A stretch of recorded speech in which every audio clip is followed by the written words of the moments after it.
Hello friends, कैसे हैं आप लोग। आई होप आप सभी लोग अच्छे होंगे, अच्छा कर रहे होंगे। और मैंने जो भी पिछले लास्ट क्लास में आप लोगों को पढ़ाया है, आई होप आप लोगों ने उसका कॉन्सेप्ट क्लियर हो गया होगा आप लोगों का, और आप लोग उससे रिलेटेड क्वेश्चंस भी लगा चुके होंगे। जो लास्ट टॉपिक हमने पढ़ा था वो टाइम एंड वर्क का था। आई होप ये टॉपिक आपको बहुत ही अच्छे से क्लियर हुआ होगा। ठीक है, आज हम मिले हैं एक नई वीडियो में एक नए टॉपिक के साथ। तो आज हम स्टार्ट करने जा रहे हैं एक टॉपिक मैथ्स का, वो है स्पीड, टाइम एंड डिस्टेंस का टॉपिक। ठीक है, आई होप कि आप लोगों को ये टॉपिक समझ में आएगा जैसे आप लोगों ने लास्ट क्लास में समझा है। और आई होप आप लोगों को जो भी प्रॉब्लम्स रही होंगी इससे पहले इस टॉपिक में, अब वो प्रॉब्लम आप लोगों की ख़त्म होने वाली है। ठीक है, तो चलते हैं वीडियो में आगे। वीडियो में आगे बढ़ने से पहले वीडियो को लाइक और चैनल को सब्सक्राइब करना ना भूलें। आप अपने फ्रेंड्स के साथ भी इस चैनल को ज़रूर शेयर करें, ठीक है, ताकि उनका भी हेल्प हो सके। तो जो भी फर्स्ट टाइम इस चैनल से जुड़ रहे हैं, मैं उन्हें बता दूं, ये वीडियो स्पेशली एसएससी और रेलवे को टारगेट करके ये वीडियोस बनाया गया है। पर इसका फ़ायदा आप लोगों को बैंकिंग और फिर अदर डिफेंस एग्ज़ाम्स में भी आपको इसका फ़ायदा मिल सकता है। ठीक है, आप लोग, क्योंकि कॉन्सेप्ट तो हर जगह सेम ही होता है, क्वेश्चन सारे जगह सेम ही होते हैं। ठीक है, तो आप कॉन्सेप्ट को समझे, कॉन्सेप्ट को समझने के बाद आप कोई भी क्वेश्चंस लगा सकते हैं। तो आज ये हमारा फर्स्ट वीडियो होने वाला है स्पीड, टाइम एंड डिस्टेंस का। तो फर्स्ट क्लास है, तो इसमें हम कुछ कॉन्सेप्ट्स जानेंगे और इससे रिलेटेड, जैसा हम हमेशा करते हैं, पहले कॉन्सेप्ट को समझते हैं, फिर उसके बाद क्वेश्चंस को करते हैं, फिर डेज आफ्टर हम लोग क्या करते हैं, उसका पीपीटी क्वेश्चंस का लगाते हैं। ठीक है, तो हम यही करने वाले हैं। आज का हमारा ये फर्स्ट क्लास होने वाला है स्पीड, टाइम एंड डिस्टेंस का। तो हम इसके बहुत सारे कॉन्सेप्ट्स को देखेंगे कि क्या क्या कॉन्सेप्ट से रिलेटेड एग्जाम्स में क्वेश्चन पूछे जाते हैं। ठीक है, चलते हैं वीडियो में आगे। लाइक एंड सब्सक्राइब जरूर कर देना आप लोग। ठीक है, चलते हैं आगे स्पीड, टाइम एंड डिस्टेंस की तरफ। देखो, चैप्टर हमारा क्या होने वाला है, स्पीड, टाइम एंड डिस्टेंस। ठीक है, ये चैप्टर हमारा स्पीड, टाइम एंड डिस्टेंस है। इसका मतलब कि हमें इसमें स्पीड के बारे में जानना है, टाइम के बारे में जानना है और डिस्टेंस के बारे में जानना है। सबसे पहले हमें जानना है कि स्पीड क्या होता है। देखो, स्पीड जो होता है, स्पीड को हम लोग बता सकते हैं जो भी डिस्टेंस हमने ट्रैवल किया पर यूनिट के टाइम से, वही क्या होगा, हमारा स्पीड होगा। देखो, लास्ट क्लास में हमने efficiency is equals to work done upon time taken पढ़ा था। क्या ये फॉर्मूला इससे रिजेंबल्स होता हुआ दिख रहा है आप लोगों को? हाँ, क्यों? क्योंकि वहाँ पे जो स्पीड का काम कर रहा था वो एफिशिएंसी कर रहा था। ठीक है, ठीक है, चलते हैं हम अपने टॉपिक पे आते हैं वापस। तो ये टॉपिक हमारा है speed, time and distance. Speed का फॉर्मूला हमें पता है, डिस्टेंस अपॉन टाइम। ठीक है, अब देखो, इसका यूनिट, स्पीड है तो इसका कुछ ना कुछ यूनिट होगा। डिस्टेंस को हम लोग किस में मेजरमेंट करते हैं, किलोमीटर या फिर मीटर में। ठीक है, टाइम को आवर में, फिर मिनट में या फिर सेकेंड में भी मेजर करते हैं इसे। ठीक है, तो इसका जो स्पीड का जो यूनिट हो जाएगा वो या तो किलोमीटर पर आवर हम लोग लिख देते हैं या फिर मीटर पर सेकेंड लिख देते हैं। मतलब कि जनरली ऐसे लिखा जाता है कि एक आवर में कितना किलोमीटर ट्रैवल किया गया है या फिर एक सेकेंड में कितना मीटर ट्रैवल किया गया है। यही तो हमारा स्पीड है, यही तो हमारा रेट है। जो डिस्टेंस हम जिस रेट से कवर करते हैं वही हमारा क्या बनता है, स्पीड कहलाता है। जैसे कि और 5 किलोमीटर पर सेकेंड पर आवर है, इसका मतलब क्या पता चला हमें कि एक आवर में हम 5 किलोमीटर का डिस्टेंस ट्रैवल कर रहे हैं। अगर स्पीड हमारा यूनिफॉर्म है तो हम लोग क्या बोल देंगे कि 2 आवर में वो 10 किलोमीटर ट्रैवल कर रहा है। इसका मतलब कि हमें क्या पता चला, जो हमारा स्पीड है वो 5 किलोमीटर पर आवर है, मतलब कि हम एक आवर में 5 किलोमीटर का डिस्टेंस ट्रैवल कर रहे हैं। ठीक है, क्वेश्चंस आपको दिखेंगे। क्वेश्चंस में आप लोगों को टर्म मेंशन होगा किलोमीटर पर आवर या फिर मीटर पर सेकेंड। तो हम इसका कन्वर्जन देखेंगे। ठीक है, कि कन्वर्जन कैसे होता है। अगर किलोमीटर पर आवर में दे रखा है तो मीटर पर सेकेंड में कैसे लिखेंगे, और मीटर पर सेकेंड में दे रखा है तो किलोमीटर पर आवर में कैसे लिखेंगे। जैसे कि क्वेश्चन अगर आपका दे रखा है, क्वेश्चन में अगर यूनिट है, हमेशा यूनिट का ध्यान रखना क्वेश्चन बनाते टाइम। ठीक है, क्योंकि क्वेश्चन तो आप सही बना लोगे पर पता चला है कि यूनिट आपने सही किया ही नहीं, तो वो क्वेश्चन आपका गलत हो जाएगा। ठीक है, तो यूनिट का हमेशा ध्यान रखना। जैसे कि क्वेश्चन आपको हमेशा एक यूनिट में लेके जाना है, या तो किलोमीटर पर आवर में लेके चले जाओ, क्वेश्चंस में जितने भी दिए गए नंबर्स के वैल्यू है, या फिर मीटर पर सेकेंड में लेके चले जाओ। तो देखो, कन्वर्जन देखेंगे हम लोग। क्या देखेंगे, कन्वर्जन। कन्वर्जन में क्या रहेगा, देखो, अगर किलोमीटर पर आवर से अगर मीटर पर सेकंड में जाना है तो हम क्या करेंगे, या फिर मीटर पर सेकंड से हमें किलोमीटर पर आवर में जाना है तो क्या करेंगे। ठीक है, अब देखो किलोमीटर पर आवर से मीटर पर सेकंड में जाने के लिए ना हमें 5/18 से मल्टीप्लाई कर देना होगा उस वैल्यू को, जो भी हमारा किलोमीटर पर आवर में वैल्यू दे रखा है उस वैल्यू को हमें 5/18 से मल्टीप्लाई करना होगा। अब हम ऐसा कर क्यों रहे हैं ये देखते हैं। देखो 1 किलोमीटर को मीटर में हम पहले चेंज करेंगे, तो एक मान लेते हैं कि कोई x किलोमीटर पर आवर दे रखा है, ठीक है, इसे हमें मीटर पर सेकंड में चेंज करना है, तो जो हमारा वैल्यू दे रखा है वो लिखेंगे। 1 किलोमीटर में कितना मीटर होता है तो 1000, तो हम यहाँ पे क्या लिखेंगे 1000 लिख देंगे, ठीक है, अपॉन 1 आवर में कितना मिनट होगा तो 60 मिनट होगा। अब फिर देखो आवर से सेकंड में जाना है तो आवर से मिनट में जाएंगे तो 60 मिनट हो जाएगा, फिर 60 मिनट से 60 सेकंड में जाने के लिए हमें क्या करना होगा 60 से मल्टीप्लाई कर देना होगा। 1000 मीटर, 1 आवर में कितना मिनट 60 मिनट, और 60 मिनट में कितना सेकंड तो 60 सेकंड, ठीक है। तो हम लोग ऐसे चेंज करेंगे। तो सबसे पहले देखो एक जीरो से एक जीरो चला जाएगा, एक जीरो से एक जीरो चला जाएगा। अब 2 से 2 3 जा 6, 2 5 जा 10, मतलब कि x इंटू 5/18 ये हमारा मीटर पर सेकंड का वैल्यू हो जाएगा। सेम उसी प्रकार हम मीटर पर सेकंड से किलोमीटर पर आवर में चेंज कर लेंगे। तो ध्यान देना हमेशा एक चीज़ को, एक बात को आप लोग हमेशा ध्यान देना कि अगर किलोमीटर पर आवर से मीटर पर सेकंड में हमें जाना होगा जब भी, तो हम क्या करेंगे 5/18 से मल्टीप्लाई कर देंगे। और ये जो डेरिवेशन है इस डेरिवेशन को ध्यान में रखना आप लोग कि ये कैसे हुआ, वैसे नहीं भी ध्यान रखोगे तो कोई इशू नहीं है। हमें इतना 1000/60 ना करना पड़े, इसीलिए हमने 5/18 से डायरेक्टली क्या किया था मल्टीप्लाई किया था, ठीक है। तो आप लोग हमेशा ध्यान रखना इस चीज़ को, अगर किलोमीटर से और किलोमीटर पर आवर से मीटर पर सेकंड में जाना पड़े तो 5/18 से मल्टीप्लाई कर देंगे, तो जो वैल्यू हमारा निकल के आएगा वो मीटर पर सेकंड में निकल के आएगा। और अगर मीटर पर सेकंड से अगर किलोमीटर पर आवर में जाना होगा तो उस वैल्यू को हमेशा 18/5 से मल्टीप्लाई कर देना, ठीक है। तो वो मीटर पर सेकेंड तो एक्स, अगर एक्स मीटर पर सेकेंड है तो वो x into 18/5 kilometre per hour का वैल्यू देगा हमें, ठीक है। इतना कन्वर्जन समझ में आया आप लोगों को, कुछ नहीं करना है कन्वर्जन में। और किलोमीटर पर आवर से मीटर पर सेकंड में जाना है तो 5/18 से मल्टीप्लाई कर देना आप लोग, और अगर मीटर पर सेकंड से किलोमीटर पर आवर में जाना है तो 18/5 से आप लोग मल्टीप्लाई कर देना उस दिए गए वैल्यू को, ठीक है। अब चलते हैं अपने नेक्स्ट कॉन्सेप्ट की तरफ। ये तो हमारा कन्वर्जन हो गया जो कि हमारा बेसिक था, आप लोगों को पहले से ही पता होगा आई होप, ठीक है। अब चलते हैं नेक्स्ट कॉन्सेप्ट पे। नेक्स्ट कॉन्सेप्ट हमारा क्या कहता है, नेक्स्ट कॉन्सेप्ट का कहता है हमारा एवरेज स्पीड का कॉन्सेप्ट है, ठीक। नेक्स्ट हम पढ़ेंगे एवरेज स्पीड को लेकर के। एवरेज स्पीड मतलब क्या होता है, देखो मैथ्स में भी हमने एवरेज पढ़ा था ना कि total sum of the value upon total given value, तो उस सेम उसी तरीके से हम लोग यहाँ पे क्या पढ़ेंगे, यहाँ तो एवरेज स्पीड दे रखा है तो स्पीड का फॉर्मूला तो हमें पता है कि डिस्टेंस बाई टाइम होता है, लेकिन जब एवरेज स्पीड का बात करेगा तो उसमें हो जाएगा हमारा टोटल स्पीड, मतलब ये टोटल एवरेज का बात कर रहा है।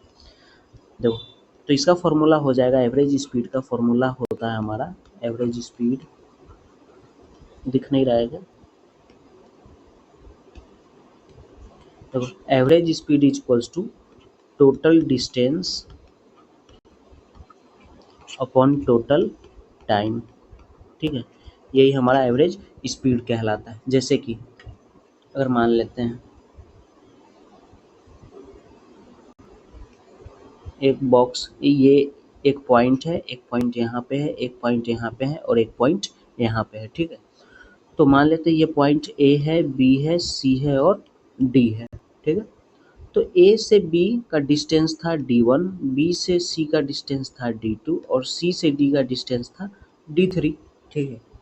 ए से बी जाने में टाइम लग गया उसे t1, बी से सी जाने में टाइम लग गया t2 और सी से डी जाने में टाइम लग गया t3। इसका मतलब कि हमें क्या पता चला, यहाँ पे अगर हम ध्यान से देखेंगे तो अलग अलग अलग डिस्टेंस को अलग अलग टाइम में कवर किया जा रहा है। जब भी अलग अलग डिस्टेंस को अलग अलग टाइम ऐसा कुछ अगर आपको क्वेश्चन में सेंस लगे तो आप लोग हमेशा समझ जाना कि एवरेज स्पीड का वहाँ पे यूज़ कर रखा है। या फिर क्वेश्चन में कुछ कीवर्ड्स होंगे जैसे कि टोटल का अगर बात कर रहा होगा तो हमेशा आप लोग एवरेज स्पीड की तरफ ट्राई करना कि ध्यान देने का, ठीक है। कान अपने खड़े कर लेना जब आप क्वेश्चंस में आपको टोटल वर्ड्स जैसे कुछ कीवर्ड्स आपको दिख जाए, ठीक है। हाँ, तो हम क्या पढ़ रहे थे? देखो, ए से बी का डिस्टेंस था D1, फिर यहाँ पे D2, फिर यहाँ पे T3। टाइम कितना लिया? T1, T2, T3। मतलब अलग-अलग डिस्टेंस के लिए अलग-अलग टाइम मिल रहा है इसको। इसका मतलब क्या पता चला कि स्पीड तो कांस्टेंट नहीं होने वाला है। क्यों? क्योंकि अलग-अलग डिस्टेंस को वो अलग-अलग टाइम पे ट्रैवल कर रहा है।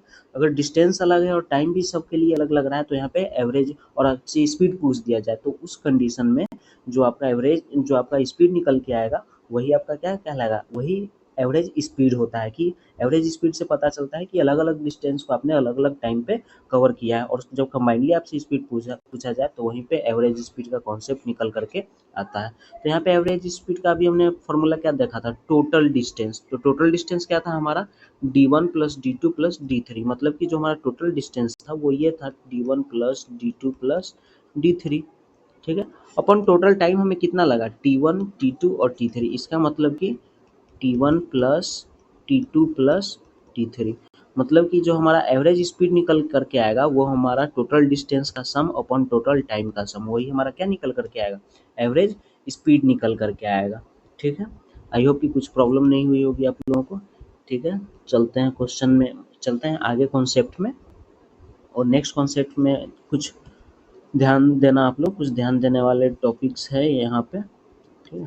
देखो ध्यान से, अगर अगर मान लेते हैं कि डिस्टेंस अगर क्या रहा हो? सेम रहा हो। अगर मान लेते हैं कि डिस्टेंस सेम है, तो डिस्टेंस सेम है तो उसका जो एवरेज स्पीड निकल करके आएगा, जो एवरेज स्पीड निकल करके आएगा, वो एवरेज स्पीड क्या होगा हमारा? 2 इंटू फर्स्ट का speed into second speed upon V1 plus V2। ये हमारा एवरेज स्पीड का फॉर्मूला हो जाएगा, ठीक है। अगर मान लेते हैं कि क्या है पहला केस हमारा, कि डिस्टेंस अगर सेम हो, डिस्टेंस क्या हो? सेम हो। अब इस चीज़ को कैसे देखेंगे? आप लोग ध्यान से देखो। अगर मान लेते हैं कि ये A है और ये B है और ये C है। AC कुछ डिस्टेंस है, ठीक है। AC मान लेते हैं कि ये 10 किलोमीटर का डिस्टेंस है, और B क्या है? उसका मिड पॉइंट है। मतलब कि A से B का डिस्टेंस कितना होगा बताओ? 5 होगा। B से C का कितना होगा? 5 होगा। तभी तो ये 5-5 मिलके 10 किलोमीटर बन गया। यहाँ से क्या पता चला कि अगर फर्स्ट केस का बात करें, डिस्टेंस सेम कहने का क्या मतलब कि अगर A से B जाए और B से C जाए, अगर मान लेते हैं कि A से B गया है कुछ स्पीड से, मान लेते हैं A से B गया 2 किलोमीटर पर आवर की स्पीड से, और B से C गया है वो 4 किलोमीटर पर आवर के स्पीड से। तो यहाँ पे हमें जो एवरेज स्पीड निकालना होगा, यहाँ पे फिर हम वो नहीं करेंगे कि total distance upon total time, ऐसा कुछ कोई भी कॉन्सेप्ट का यूज़ नहीं करेंगे। यहाँ पे सिंपली हम लोग क्या करेंगे कि जब भी डिस्टेंस अगर सेम दे रखा हो 2 पॉइंट का, तो उसका एवरेज स्पीड कैसे निकालेंगे बताओ? एवरेज स्पीड सिंपली निकालेंगे कि 2 इंटू V1 मतलब कि जो हमारा स्पीड फर्स्ट है, V1 हमारा कितना हो जाएगा? 2 हो जाएगा, अपॉन V2 कितना हो जाएगा? 4 हो जाएगा, अपॉन V1 प्लस V2 मतलब कि 2 प्लस 4 6 हो जाएगा। तो 2 3 जा 6, 4 2 जा 8, 8/3 किलोमीटर पर आवर। ये हमारा क्या हो जाएगा? एवरेज स्पीड निकल करके आ जाएगा, ठीक है। अगर डिस्टेंस अगर सेम रहता है, तो हमेशा जो हमारा कॉन्सेप्ट लगेगा एवरेज स्पीड निकालने के लिए, वो फॉर्मूला ये होगा हमारा, ठीक है। 2V1 V2 upon V1 plus V2। ये फॉर्मूला आप लोग हमेशा याद रखना। हमेशा ध्यान रखना कि डिस्टेंस जब भी ट्रैवल, इस फर्स्ट वाला केस तभी वैलिड होगा जब ये फॉर्मूला तभी वैलिड होगा जब डिस्टेंस हमेशा सेम ट्रैवल करे। मतलब कि दो जगह का डिस्टेंस सेम हो और स्पीड अलग अलग दे रखा हो, तो ऐसे हम लोग एवरेज स्पीड निकालेंगे, ठीक है। ये पॉइंट आप लोग हमेशा ध्यान में रखना, ये बहुत हेल्प करेगा आप लोगों को, ठीक है। अब जैसे कि मान लेते हैं एक क्वेश्चन मान लेते हैं, ठीक है। क्वेश्चन कुछ इस प्रकार रहेगा कि एक आदमी है, वो कुछ डिस्टेंस को ट्रैवल करता है, ठीक है। कुछ डिस्टेंस को ट्रैवल करने के लिए उसका जो फर्स्ट स्पीड होता है वो 8 किलोमीटर पर आवर का स्पीड होता है, ठीक है। और अगेन वो क्या करता है? वो वापस आ जाता है अपने उसी पॉइंट से। अगर मान लेते हैं इस पॉइंट से अगर स्टार्ट किया, तो यहाँ से वो 8 की स्पीड से गया, यहाँ तक गया। जाने में 8 का स्पीड था, ठीक है, लेकिन वो कम बैक करता है कितने की स्पीड से, 6 की स्पीड से वापस आता है, 6 की स्पीड से वापस आता है। तो हमारा सेकंड स्पीड क्या हो जाएगा, 6 किलोमीटर पर आवर हो जाएगा। अब ये पूछ रहा है कि बताओ तुम कि ये टोटल डिस्टेंस कितना कवर किया, ये टोटल डिस्टेंस कितना कवर किया अगर उसे टोटल टाइम लग रहा है, और उसे टोटल टाइम लग रहा है 3.5 घंटा, ठीक है। तो देखो यहाँ पे हम एक चीज़ देखेंगे कि अगेन स्पीड क्या है, अलग अलग दे रखा है, लेकिन आप ध्यान से एक चीज़ देखो कि अगर ये एक पॉइंट मानते हैं तो डिस्टेंस तो हमेशा सेम ही होगा ना। देखो ए से बी का जितना डिस्टेंस होगा उतना ही डिस्टेंस बी से ए का डिस्टेंस होगा, कोई प्रॉब्लम है यहाँ तक, ठीक है। तो यहाँ से क्या दिख रहा है, अगेन अब यहाँ पे क्या करेंगे, एवरेज स्पीड का फॉर्मूला लगेगा। एवरेज स्पीड के फॉर्मूला में मैंने क्या बताया था आपको कि हमेशा ध्यान रखना कि अगर डिस्टेंस सेम हो जाए, अगर जब भी डिस्टेंस सेम होता है तो हमारा जो एवरेज स्पीड निकलता है, अभी जस्ट बताया, बताओ फॉर्मूला क्या था, 2 into V one into V two upon V one plus V two. मतलब कि यहाँ से एवरेज स्पीड हमारा क्या निकल जाएगा बताओ, देखो 2 इंटू 8 इंटू 6 अपॉन 8 प्लस 6 14, ठीक है। 2 से 2 7 जा 14, अड़छक 48/7, मतलब कि 48/7 हमारा क्या हो गया, एवरेज स्पीड निकल करके आ गया।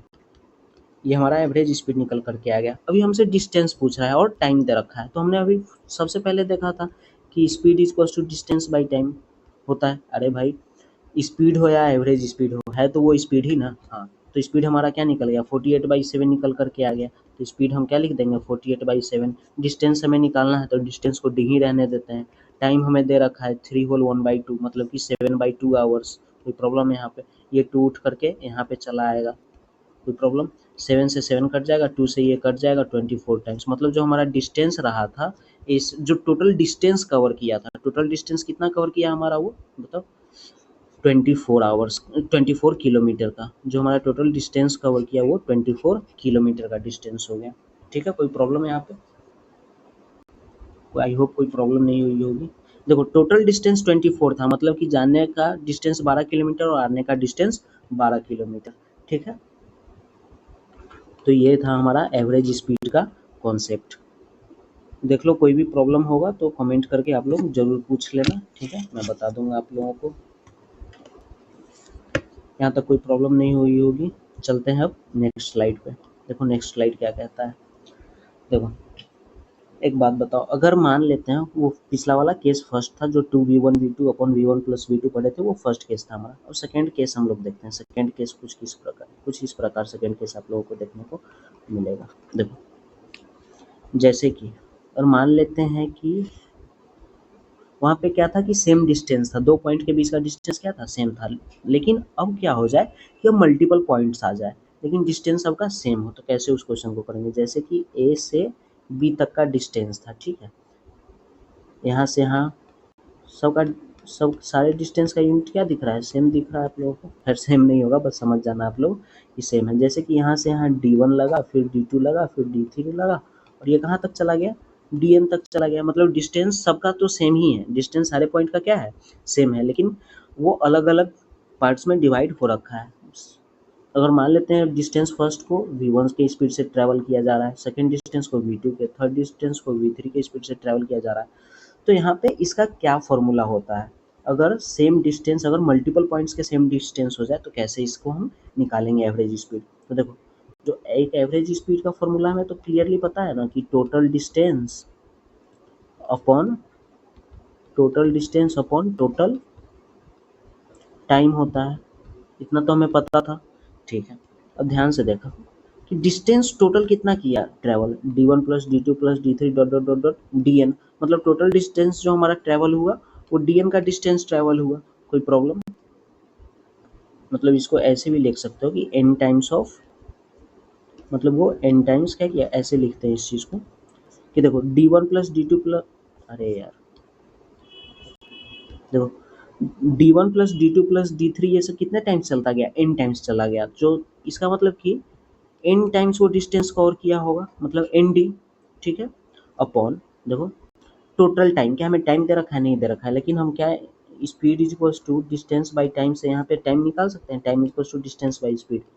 मतलब जो हमारा टोटल टाइम होगा वो डिस्टेंस बाई स्पीड हो जाएगा, मतलब कि यहाँ पे क्या लिख सकते हैं बताओ, D1 D2 D3 ये सारे D के बराबर है, मतलब जितना डिस्टेंस D1 का था उतना ही D2 का था, इतना ही डिस्टेंस D3 का था। इसका मतलब लिख सकते हैं ना हम लोग ये ऐसे D1 is equals to D2 is equals to D3 is equals to D, ऐसे D मान लेते हैं सबको, ठीक है।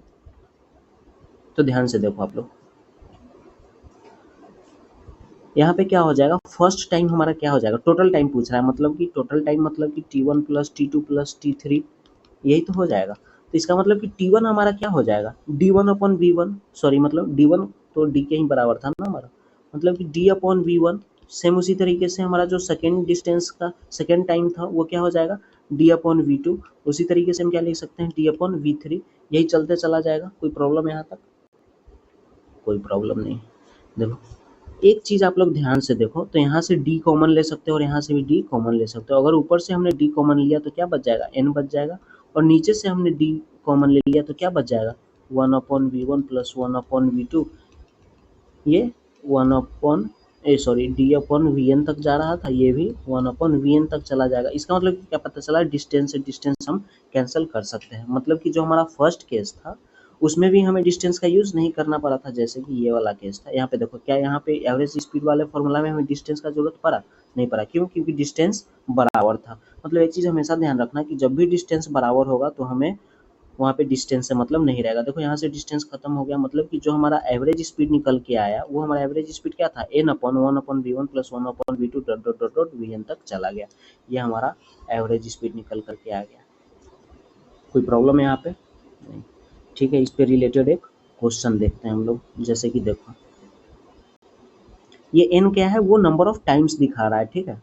यहाँ पे देखना नंबर ऑफ टाइम्स, जितना बार डिस्टेंस वो ट्रेवल किया उतना नंबर ऑफ टाइम्स था हमारा, ठीक है। कोई प्रॉब्लम, ठीक है। आगे चलते हैं, जैसे कि एक क्वेश्चन देखते हैं हम लोग, ठीक है। मान लेते हैं एक राम है, राम जो है सो ए से बी जाता है। क्वेश्चन कुछ इस प्रकार है कि राम अगर ए से बी गया, ठीक है, कितने की स्पीड से, 20 किलोमीटर पर आवर की स्पीड से, ठीक है, और वापस आया, कम बैक आया, मतलब अगेन बी टू ए आया, वो कितने की स्पीड से वापस आया, 30 किलोमीटर पर आवर की स्पीड से वापस आ गया, ठीक है। और एक बार और क्या किया, वो अगेन ए टू बी चला गया। अगेन ए टू बी जाने में उसका स्पीड क्या था, 60 का स्पीड था, ठीक है। कोई प्रॉब्लम यहाँ पे, क्वेश्चन ऐसे है।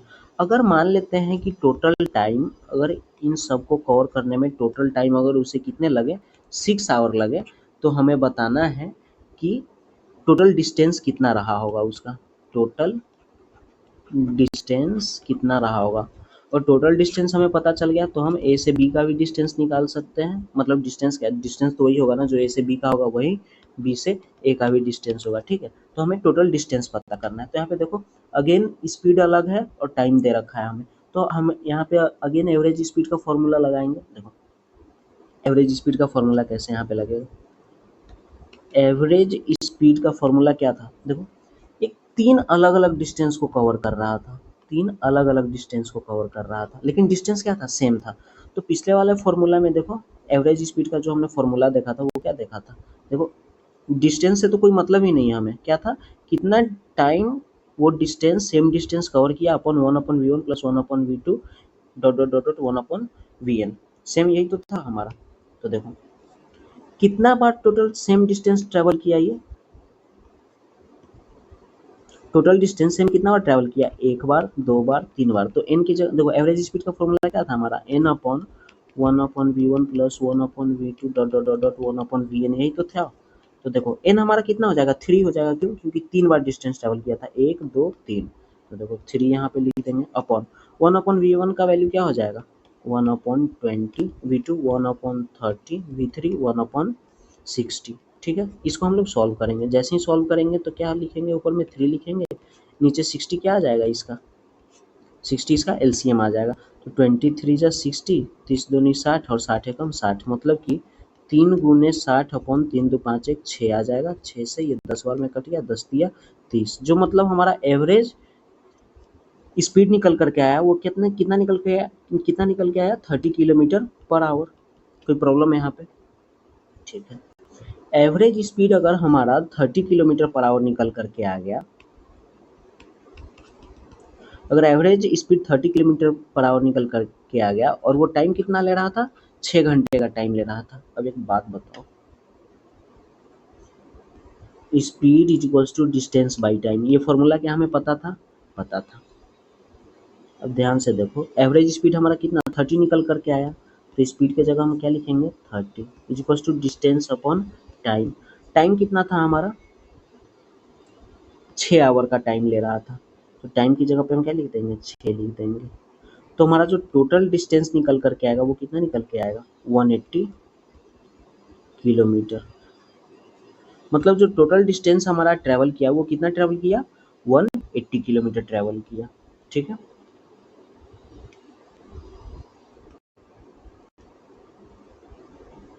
ध्यान से देखो, अगर टोटल डिस्टेंस 180 किलोमीटर अगर ट्रैवल किया, इसका मतलब कि एक बार क्या होगा, 2 बार और अगेन 3 बार, मतलब कि 3 बार में वो ट्रैवल किया तो 180 किलोमीटर, मतलब एक बार में 60 किलोमीटर वो ट्रैवल किया होगा।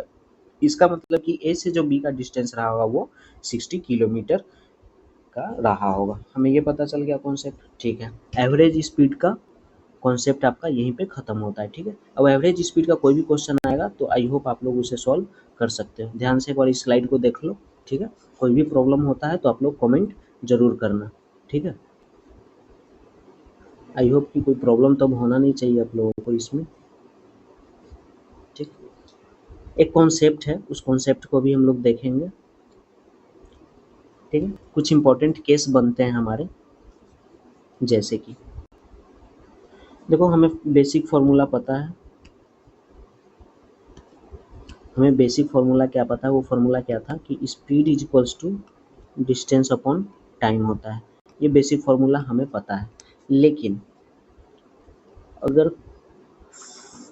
देखो, अगर आप लोग नोट्स बना रहे हो तो नोट्स जरूर तैयार करना आप लोग। ठीक है, अगर मान लेते हैं कि पॉइंट ए से पॉइंट बी तक और कुछ डिस्टेंस अगर कवर किया जा रहा है, और पॉइंट ए से पॉइंट बी तक कोई भी डिस्टेंस कवर किया जा रहा है।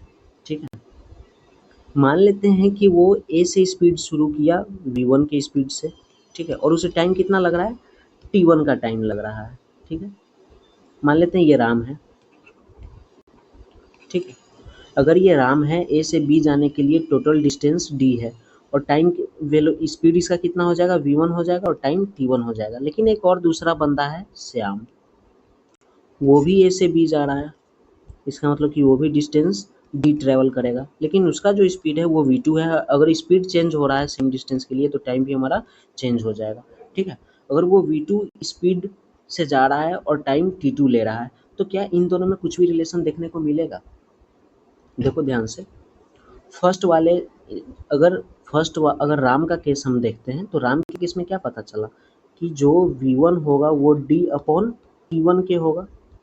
कोई प्रॉब्लम है यहाँ पे। ठीक है, अगर श्याम का केस देखते हैं तो श्याम के केस में क्या हो जाएगा, v2 equals to D upon t2 हो जाएगा। ठीक है, आप यहाँ ध्यान से देखो कि यहाँ पे भी सेम डिस्टेंस है इस इक्वेशन में और यहाँ पे भी सेम डिस्टेंस है। अगर ये दोनों वैल्यू अगर सेम है तो हम लोग कह सकते हैं इक्वेशन फर्स्ट में v1 t1 is equals to v2 t2 होगा, क्योंकि दोनों तरफ तो d सेम है। अगर दोनों इक्वेशन को इक्वेट करेंगे तो यहाँ से ये रिलेशन में निकल करके आएगा कि v1 t1 equals to v2 t2। इसका मतलब कि हम कह सकते हैं v1 upon v2 is equals to t2 upon t1। इससे क्या पता चला हमें कि अगर स्पीड का रेशियो हमें दे रखा है तो जो टाइम का रेशियो होगा वो टाइम का रेशियो इनवर्स हो जाएगा। ठीक है, अगर स्पीड का रेशियो, जो स्पीड का रेशियो है वो टाइम के रेशियो के उल्टा हो जाता है अगर distance, if distance is constant. अगर डिस्टेंस अगर कांस्टेंट है, अगर डिस्टेंस कांस्टेंट है तो स्पीड का रेशियो टाइम के रेशियो के अपोजिट हो जाता है, इनवर्स हो जाता है। ठीक है, ये पॉइंट हमेशा आप लोग ध्यान में रखना है। ये पॉइंट आगे क्वेश्चन जब हम करेंगे तो वहाँ पे ये बहुत ही हेल्प करने वाला है ये पॉइंट। ठीक है, कि अगर सेम डिस्टेंस अगर ट्रैवल कर रहा है, स्पीड और टाइम दोनों का अलग अलग है, तो जो स्पीड 1 और स्पीड 2 का रेशियो होगा वो स्पीड 2 इज टू, सॉरी, जो स्पीड 1 स्पीड 2 का रेशियो होगा वो टाइम 2 अपॉन टाइम 1 के रेशियो के बराबर होगा।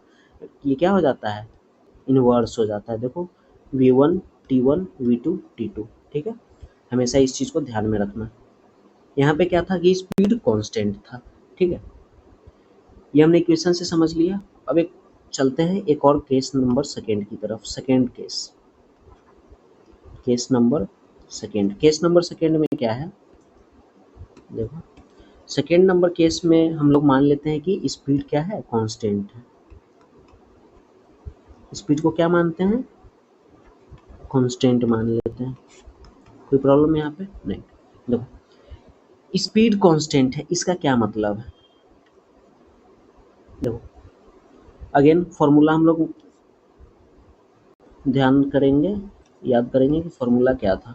देखो स्पीड कांस्टेंट है का क्या मतलब है, v speed equals to distance, तो वो अलग चल रहा होगा ना। देखो अगेन ए से बी है, यहाँ पे डिस्टेंस d1 ट्रेवल किया है, टाइम कितना लिया है, t1 टाइम लिया है। अगेन ए से बी जाना था दूसरे बंदे को, अगेन वो क्या किया, अब वो दूसरा डिस्टेंस ट्रेवल कर रहा है। डिस्टेंस यहाँ पे सेम नहीं है, डिस्टेंस अलग है, टाइम भी अलग है, लेकिन जो इसका स्पीड था ना वही स्पीड इसका भी था। मतलब कि स्पीड इक्वल्स टू फर्स्ट वाली इक्वेशन को अगर देखते हैं तो स्पीड इक्वल्स टू d1/t1 हो जाएगा।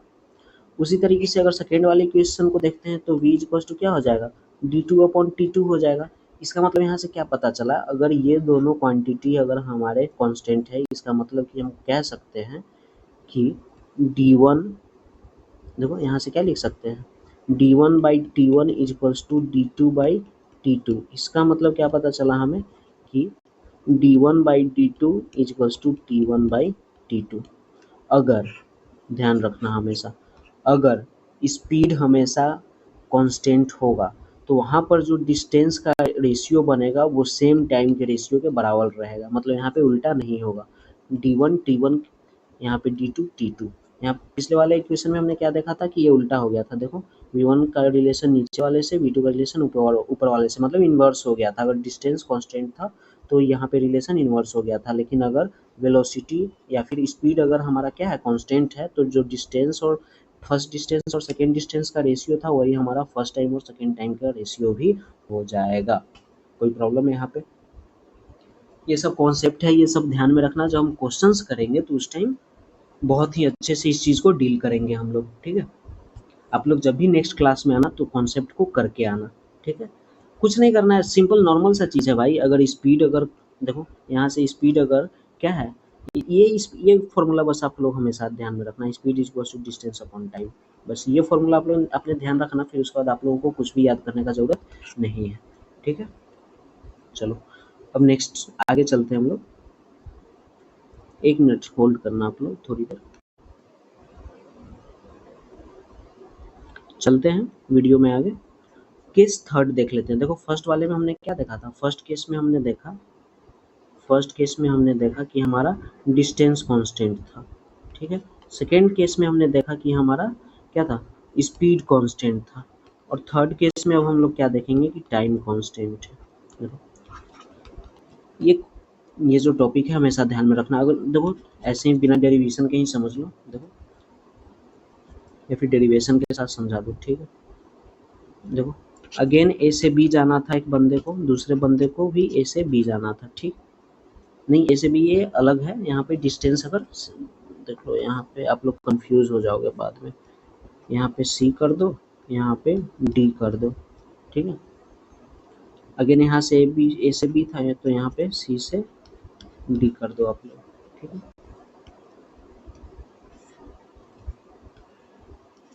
सी से डी कर दिया। यहाँ का डिस्टेंस d1 हो जाएगा, यहाँ का डिस्टेंस d2 हो जाएगा। यहाँ पे टाइम कांस्टेंट है, मतलब कि स्पीड यहाँ फर्स्ट वाले में स्पीड क्या रहा होगा, v1 रहा होगा, सेकंड वाले में स्पीड v2 रहा होगा। मतलब यहाँ से क्या पता चल रहा है इस वाले केस के लिए कि जो हमारा स्पीड था वो डिस्टेंस अपॉन टाइम रहा होगा। सेकेंड वाले में क्या पता चल रहा है, यहाँ से जो v2 था वो क्या था, d2/t था। इसको इक्वेशन अगर फर्स्ट मानते हैं, इसको सेकेंड मानते हैं, तो यहाँ से क्या पता चलेगा, यहाँ से दोनों में क्या है, यहाँ से दोनों में टाइम हमें कांस्टेंट दिख रहा है। अगर टाइम कांस्टेंट दिख रहा है तो हमें क्या पता चल जाएगा कि d1/v1 है वो किसके बराबर है, d2/v2 के बराबर है। इसका मतलब कि जो हमारा d1/d2 है वो किसके बराबर हो जाएगा, v1/v2 के बराबर हो जाएगा। देखो यहाँ पे भी हमें क्या सीधा रिलेशन दिख रहा है, बिल्कुल सीधा सीधा रिलेशन दिख रहा है, d1 v1 d2 v2। देखो इसका मतलब हमें क्या पता चला कि सिर्फ जब डिस्टेंस कांस्टेंट होता है तभी रिलेशन उल्टा बनता है, नहीं तो अगर स्पीड कांस्टेंट है तो भी रिलेशन हमारा सीधा बनेगा, ठीक है। और अगर टाइम कांस्टेंट है फिर भी रिलेशन हमारा सीधा बनता है। बस सिर्फ डिस्टेंस जब कांस्टेंट होता है तो रिलेशन इन्वर्स हो जाता है। ये रेशियो बनेगा, जो रेशियो बनेगा वो जो डिस्टेंस फर्स्ट डिस्टेंस सेकंड का जो रेशियो होगा वो फर्स्ट स्पीड और सेकंड स्पीड के रेशियो के बराबर होगा, ठीक है। इस वाले केस में क्या था, फर्स्ट डिस्टेंस सेकंड डिस्टेंस का ratio first time second time के रेशियो के बराबर होगा। इस वाले केस में जो फर्स्ट वेलोसिटी सेकंड वेलोसिटी होगा वो सेकेंड टाइम और फर्स्ट टाइम के वेलोसिटी के रेशियो के बराबर होगा, ठीक है। तो ये कुछ कॉन्सेप्ट हैं, आप लोग हमेशा ध्यान में रखना है इस कॉन्सेप्ट को, ठीक है। अब चलते हैं नेक्स्ट, क्या बता दूँ आप लोगों को, ठीक है। एवरेज स्पीड हो गया था, और ट्रेन वाला कॉन्सेप्ट बता देता हूँ, ठीक है। ट्रेन वाला कॉन्सेप्ट भी एग्जाम में बहुत पूछा जाता है। नहीं, ट्रेन वाला तो चलो ठीक है, क्वेश्चन के टाइम एक और कॉन्सेप्ट जान लो, एक और शॉर्ट ट्रिक फार्मूला कह लो आप इसे, या फिर कुछ भी, ये हमेशा जान लो, हमेशा काम देगा ये। जैसे कि अगर मान लेते हैं कि अगर हमारा डिस्टेंस क्या है, कांस्टेंट, अगर डिस्टेंस हमारा क्या है, कांस्टेंट है। ये सब कुछ केसेस हैं जो कि एग्जाम में हेल्प करेंगे। नोट्स बना लेना आप लोग, अगर आप लोग वीडियो देख रहे हो तो नोट्स बना लेना आप लोग। अगर डिस्टेंस कांस्टेंट है तो दो टाइम के लिए, जैसे कि मान लेते हैं कि कोई एक्स स्पीड से गया, कोई वाई स्पीड से गया, दोनों केस में क्या है, डिस्टेंस सेम है।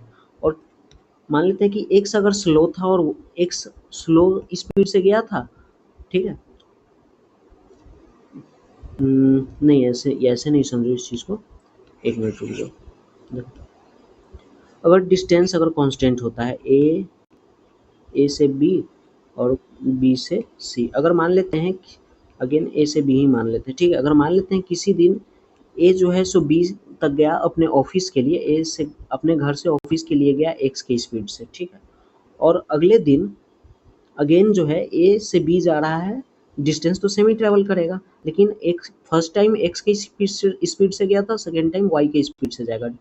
लेकिन वाई का जो स्पीड था वो क्या था, थोड़ा सा ज़्यादा था, जिसकी वजह से उसे अगले दिन कुछ कम टाइम लग गया, कुछ लेस टाइम लगा। इसका मतलब कि ऐसे वाले क्वेश्चंस को हम लोग कैसे डील करेंगे, ऐसे वाले क्वेश्चन को डील करने के लिए देखो, एक तो बेसिक मेथड हो जाता है कि speed is equals to distance by time लिखेंगे, फिर अगेन स्पीड को यहाँ से बढ़ा देंगे, एक्स था तो यहाँ पे वाई कर देंगे, डिस्टेंस को डिस्टेंस ही रहने देंगे, फिर टाइम अगर 1 घंटा ज़्यादा लग गया तो फिर t+1 करेंगे, फिर यहाँ पे डिस्टेंस दोनों बराबर था, फिर उसके बाद S1t जो होगा वो y t+1 के बराबर होगा। ऐसा कॉन्सेप्ट, जो बेसिक कॉन्सेप्ट हम लोग सीखते हैं, वैसे एक तो तरीका वो है। लेकिन एग्जाम में सिलेक्शन लेना है तो कुछ तो अलग करना पड़ेगा हमें, ठीक है। तो अलग हम लोग क्या करेंगे, जैसे कि अगर डिस्टेंस कांस्टेंट है और कुछ ऐसा केस बन रहा है कि एक्स की स्पीड से जा रहा है और वाई की स्पीड से, वाई थोड़ा सा फास्टर के स्पीड से चला गया तो उसे इतना टाइम कम लगा है, तो ऐसे क्वेश्चन को कैसे बनाएंगे। यहाँ पर सिंपली जो हमारा डिस्टेंस का जो फॉर्मूला हो जाएगा ना, कि मतलब टोटल डिस्टेंस वो कितना ट्रेवल किया, ऐसे केस में पूछ ले तो हम कुछ नहीं करेंगे, जो एक्स का स्पीड था वो और वाई का स्पीड था वो अपॉन क्या करेंगे, इन दोनों का क्या करेंगे, डिफरेंस ले लेंगे, जो भी ज़्यादा होगा उससे मोड लगा देंगे, कम ज़्यादा जो भी होगा वो लिख देंगे, इनटू यहाँ पे आएगा हमारा डिफरेंस ऑफ टाइम, ठीक है। ये ऐसे क्या क्या होगा, हमारा डिस्टेंस निकल जाएगा। ध्यान से देखो, ये इस दोनों का स्पीड का मल्टीप्लिकेशन ऊपर लिख लेंगे, दोनों का डिफरेंस नीचे लिख लेंगे, और जो हमारा जितना देर पहले या बाद में पहुंचा है वो टाइम यहाँ पे लिख देंगे। अगर ये फॉर्मूला हम लगाते हैं तो यहाँ से हमें डिस्टेंस पता चल जाएगा कि उसने कितना डिस्टेंस कवर करा था, ठीक है। कोई प्रॉब्लम, एक क्वेश्चन इस पे देख लेते हैं, ठीक है। अगर मान लेते हैं कि रवि है, वो 3 किलोमीटर पर आवर की स्पीड से वो कहाँ जा रहा है, स्कूल जा रहा था, ठीक है। लेकिन अगर वो 4 किलोमीटर पर आवर की स्पीड से अगर वो स्कूल चला जाए तो वो क्या करता है, 15 मिनट पहले वो स्कूल पहुंच जाता है। 15 मिनट क्या करता है, पहले स्कूल पहुंच, देखो पहले 3 की स्पीड से जा रहा था, फिर 4 की स्पीड से जाने लगा। जब जिस दिन वो 4 की स्पीड से स्कूल गया, उस दिन वो 15 मिनट पहले स्कूल पहुंच गया। तो हमें बताना है कि वो डिस्टेंस क्या रहा होगा, ठीक है। कुछ नहीं करना है, देखो पिछला वाला फॉर्मूला हम लोग रिकॉल करेंगे कि जो डिस्टेंस है वो स्पीड का मल्टीप्लिकेशन के बराबर हो जाएगा, अपॉन दोनों का डिफरेंस ले लेंगे, जो हमारा टाइम का डिफरेंस था वो ले लेंगे, ठीक है। तो यहाँ से डिस्टेंस हमें कैसे पता चल जाएगा, 3 इंटू फोर, ठीक है, एक्स इंटू वाई था ना, तो यहाँ पे क्या लिखेंगे 3 इंटू फोर अपॉन डिफरेंस दोनों का स्पीड में क्या था 1 था, तो 1 ले लेंगे। ध्यान देना ये लोग ये सब क्या है किलोमीटर पर आवर में ये सब वैल्यू दे रखा है, तो जो हमारा टाइम होगा वो भी आवर में ही होगा। इसका मतलब कि 15 मिनट टाइम का डिफरेंस जो था यहाँ पे वो लिखेंगे, लेकिन 15 मिनट को क्या करेंगे आवर में चेंज कर लेंगे, तो यहाँ पे क्या हो जाएगा 60 हो जाएगा, मतलब 15 चौके 60 और 4 से 4 कट गया मतलब 3। जो हमारा 3 निकल के आया वो 3 किलोमीटर डिस्टेंस हो जाएगा रवि के घर से लेके स्कूल तक का, ठीक है, वो 3 किलोमीटर का डिस्टेंस रहा होगा। सिंपली ऐसे कर लेंगे, ठीक है। नहीं तो एक और तरीका भी है, बेसिक तरीका आप लोग देख लो कैसे क्या करेंगे। यहाँ पे 3 is equals to distance upon time कर देंगे, फिर अगेन क्या करेंगे 4 इज इक्वल्स टू डिस्टेंस तो हमारा सेम ही था, डिस्टेंस अपॉन टी प्लस 1/4 कर देंगे। यहाँ से डिस्टेंस बराबर था तो क्या लिख देंगे यहाँ पे 3t हो जाएगा, यहाँ पे क्या हो जाएगा 4t प्लस 1/4। इन दोनों इक्वेशन को इक्वेट कर लेंगे, यहाँ से t का वैल्यू निकल के आ जाएगा। जब t का वैल्यू निकल के आएगा उस t को यहाँ पे पुट कर देंगे या फिर यहाँ पे पुट कर देंगे, फिर t को 3 से मल्टीप्लाई कर देंगे तो जाके हमारा डिस्टेंस निकल जाएगा। तो दूसरा तरीका वो भी है, आप लोग वैसे भी कर सकते हो, ठीक है। लेकिन जब हमें शॉर्ट ट्रिक मेथड हमें पता है तो क्यों ना हम शॉर्ट ट्रिक ही फॉलो करें, ठीक है। कोई प्रॉब्लम है यहाँ तक? कोई प्रॉब्लम नहीं, ठीक है। और एक कॉन्सेप्ट और है, देखो जो रिलेटिव स्पीड वाला कॉन्सेप्ट था वो उसको एक काम करते हैं, उसको हम लोग क्वेश्चंस के साथ डील करेंगे, ठीक है। जैसे जैसे हमको क्वेश्चंस दिखेंगे रिलेटिव स्पीड के वैसे वैसे हम लोग क्वेश्चंस को सॉल्व करेंगे, पर थोड़ा सा बेसिक कॉन्सेप्ट है, समझ लो। ध्यान दो कि अगर इधर से एक ट्रेन जा रहा है, ठीक है, और दूसरा ट्रेन इधर से आ रहा है, ट्रेन 2 था और ये ट्रेन T1 था, ठीक है।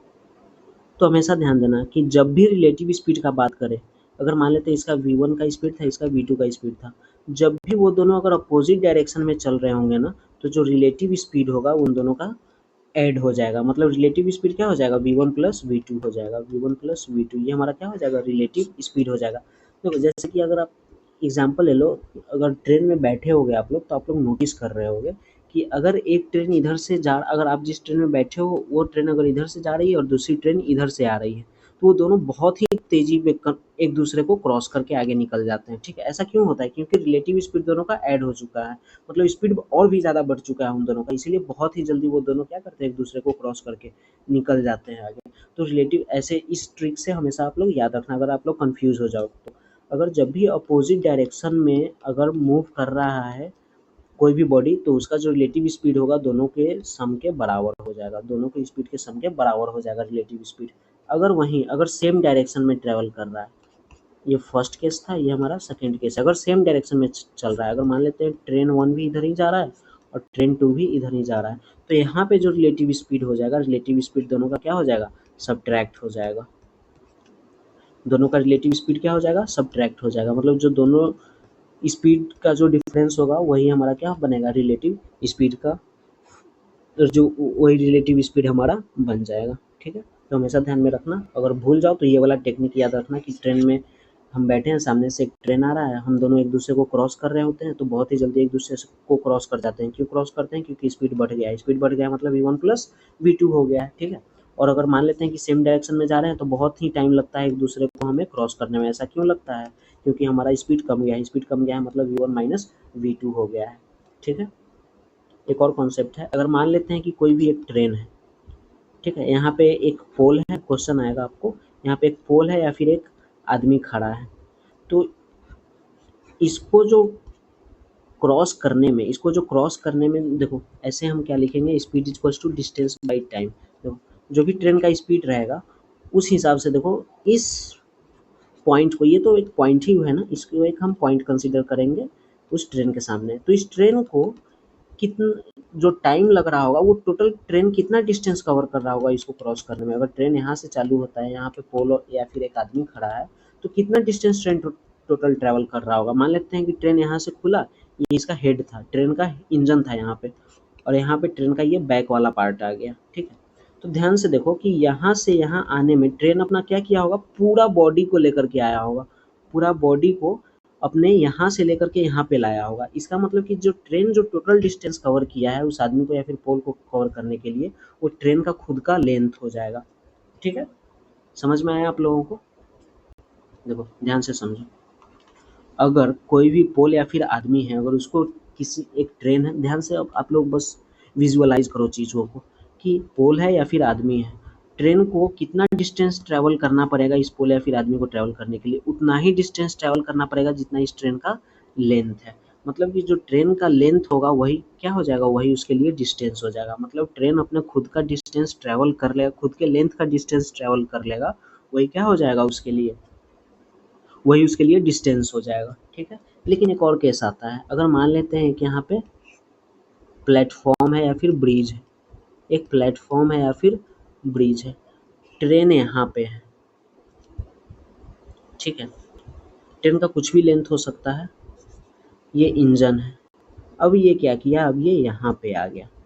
देखो क्या अब ये पॉइंट के बराबर है लेंथ के, ट्रेन के सामने नहीं, तो ये इंजन यहाँ पे लाना है इसको और बॉडी यहाँ पे। तो ध्यान देना, ट्रेन तो पहले प्लेटफॉर्म को तो कवर कर, प्लेटफॉर्म का जितना लेंथ है या फिर जितना डिस्टेंस है उतना तो ट्रैवल करेगा ही करेगा, प्लस साथ में ये अपने बॉडी को भी क्या ले जाएगा, इस पूरे प्लेटफॉर्म के पार में लेके आएगा। देखो पहले ये एंडिंग पार्ट ट्रेन का यहाँ पे था, एंडिंग पार्ट अब यहाँ पे है। पहले तो प्लेटफॉर्म था, उसको प्लेटफॉर्म का डिस्टेंस तो उसे क्रॉस करना ही पड़ेगा, साथ ही साथ अपने पूरे बॉडी को भी यहाँ इसके पार लाना होगा। अगर मान लेते हैं हेड यहाँ पे पहुँच गया, देखो सबसे पहले ये क्या किया होगा, ट्रेन यहाँ से खुल के यहाँ आया होगा, तो ये तो अपना हेड यहाँ तक ले आया, लेकिन क्या अभी भी प्लेटफॉर्म पार हो गया, नहीं हो गया। अब प्लेटफॉर्म पार करने के लिए उसे क्या करना होगा, अपने इंड पार्ट को भी इतना डिस्टेंस चलना होगा, पार करना होगा। इसका मतलब कि अगर ऐसा केस आ जाए जब ऑब्जेक्ट बड़ा हो या फिर मतलब प्लेटफॉर्म या फिर ब्रिज का हम लोग बात करें, तो उस केस में जो ट्रेन होता है वो कितना डिस्टेंस ट्रैवल करता है, फॉर्मूला देखेंगे, speed equal to distance by time होता है। तो स्पीड कुछ रहा होगा, टाइम कुछ रहा होगा, लेकिन जो हमारा डिस्टेंस कवर करेगा वो डिस्टेंस क्या होता है, वो अपना खुद का लेंथ प्लस जो प्लेटफॉर्म का लेंथ है उसके बराबर हो जाएगा। इसका मतलब ट्रेन जो डिस्टेंस ट्रैवल करेगा, वो ट्रेन खुद का लेंथ और खुद का डिस्टेंस ट्रैवल करेगा, उसके खुद का लेंथ और जो प्लेटफॉर्म का लेंथ होगा, इस इन दोनों के सम के बराबर ट्रेन को डिस्टेंस ट्रैवल करना पड़ेगा। ठीक है, आई होप आप लोग कंफ्यूज नहीं हुए होंगे। मैं फिर से बता देता हूँ आप लोगों को। देखो पोल या फिर आदमी को ट्रैवल करने के लिए ट्रेन को बस खुद का बॉडी एक इंच से यहाँ से यहाँ लेके आना था। इसका मतलब कि जो खुद का ट्रेन का लेंथ था बस उसी को क्रॉस करवाना था इस आदमी से या फिर पोल से। इसका मतलब कि वहाँ पे जो ट्रेन डिस्टेंस कवर किया वो खुद का लेंथ ही हो जाएगा। ठीक है, लेकिन अगर प्लेटफॉर्म या ब्रिज का केस देखें तो पहले तो वो अपना हेड यहाँ पे लेके आएगा, फिर जो अपना टेल था उसको पूरा क्रॉस करवाएगा प्लेटफॉर्म से। इसका मतलब कि खुद खुद का तो वो डिस्टेंस कवर किया सो किया, खुद का तो वो डिस्टेंस कवर सो किया प्लस प्लेटफॉर्म का भी लेंथ उसे कवर करना पड़ा। इसका मतलब जो स्पीड हमारा निकल करके आएगा उसका फॉर्मूला क्या हो जाएगा, speed equal to distance by time देखेंगे तो जो हमारा डिस्टेंस होगा वो ट्रेन का लेंथ प्लस प्लेटफॉर्म का लेंथ के बराबर हो जाएगा। ठीक है, ये सब हमारा कुछ सिंपल सा कॉन्सेप्ट था। अब यहाँ पे कॉन्सेप्ट का क्लास ख़त्म होता है। ठीक है, हम लोग ये हमारा इंट्रोडक्टरी क्लास था जहाँ पे हमने इंट्रोडक्शन देखा, कॉन्सेप्ट देखा कि क्या क्या कॉन्सेप्ट हमें पढ़ना था। ठीक है, एक और कॉन्सेप्ट है, एक छोटा सा देख लेते हैं उसे जल्दी से। जैसे कि मान लेते हैं ये कुछ लेंथ है, अगर मान लेते हैं ए से बी का कुछ लेंथ रहा होगा, ये ट्रेन यहाँ से चल के आए, एक मिनट रुक जाओ। मान लेते हैं ये यहाँ पे कोई एक बंदा था, मान लेते हैं यहाँ पे कोई एक ट्रेन था जिसका स्पीड कितना था, v2 था, वो इस डायरेक्शन में जा रहा है। यहाँ पे एक ट्रेन था उसका स्पीड कितना था, v1 था। अगर मान लेते हैं ये ट्रेन यहाँ से चल के यहाँ पे आ गया, ये ट्रेन यहाँ से चल के यहाँ पे आ गया और ये वाला ट्रेन यहाँ से चल के यहाँ पे चला गया। अब तो ये मिल गया। अब मिलने के बाद मान लेते हैं इस v1 को, इस मिलने के बाद, इस पॉइंट से मिलने के बाद यहाँ से यहाँ जाने में कितना का टाइम लग रहा है, t1 का टाइम लग रहा है। और इस ट्रेन को यहाँ से यहाँ जाने के बाद कितना टाइम लग रहा है, t2 का टाइम लग रहा है। इसका मतलब कि एक यहाँ से एक कंक्लूजन निकल करके आता है, जो हमारा स्पीड का रेशियो होता है ना, वो हमारा इन्वर्स में टाइम के रूट के रेशियो के बराबर होता है। ये हमेशा आप लोग ध्यान में रखना, एक छोटा सा कॉन्सेप्ट है। ठीक है, देखो सबसे पहले ये तो ये जो एक फर्स्ट ट्रेन है वो v1 के स्पीड से चला, सेकेंड ट्रेन v2 के स्पीड से चला, दोनों क्या किया आपस में आके यहाँ पे मिल गया। अब मिलने के बाद फर्स्ट ट्रेन को t1 का टाइम लग रहा है यहाँ पे जाने में, और सेकेंड ट्रेन को यहाँ से मिलने के बाद यहाँ से यहाँ आने में t2 का टाइम लग रहा है। इसका मतलब कि जो हमारा स्पीड का रेशियो होगा ना वो टाइम के रेशियो इनवर्स के रूट के रेशियो के बराबर हो जाएगा। ठीक है, ये कॉन्सेप्ट ध्यान में रखना, ऐसे क्वेश्चंस बनेंगे तो हम देखेंगे। ठीक है फ्रेंड्स, तो आज का हमारा स्पीड, टाइम और डिस्टेंस का जो हमारा इंट्रोडक्टरी सेशन था या फिर जो हमारा कॉन्सेप्ट का सेशन था वो ख़त्म हो चुका है। मैं अपना वीडियो यहीं पे कंक्लूड करता हूँ। वीडियो कंक्लूड करने से पहले मैं आप लोगों को बता दूँ, आप लोग वीडियो देख रहे हो तो वीडियो को लाइक और चैनल को सब्सक्राइब ज़रूर करना और फिर वीडियो को शेयर भी कर देना अपने फ्रेंड्स में, ठीक है, ताकि उन लोगों का भी फ़ायदा हो सके।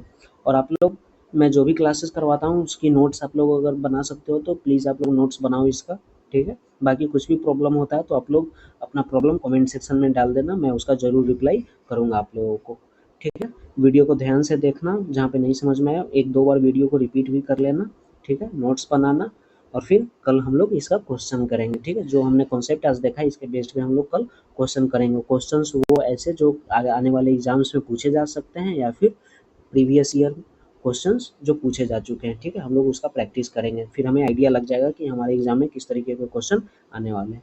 ठीक है फ्रेंड्स, थैंक यू। आप लोग अपना ख्याल रखो, ठीक है। ठीक है, थैंक यू फ्रेंड्स। अपना वीडियो कंक्लूड करते हैं हम लोग यहाँ पे। Bye bye.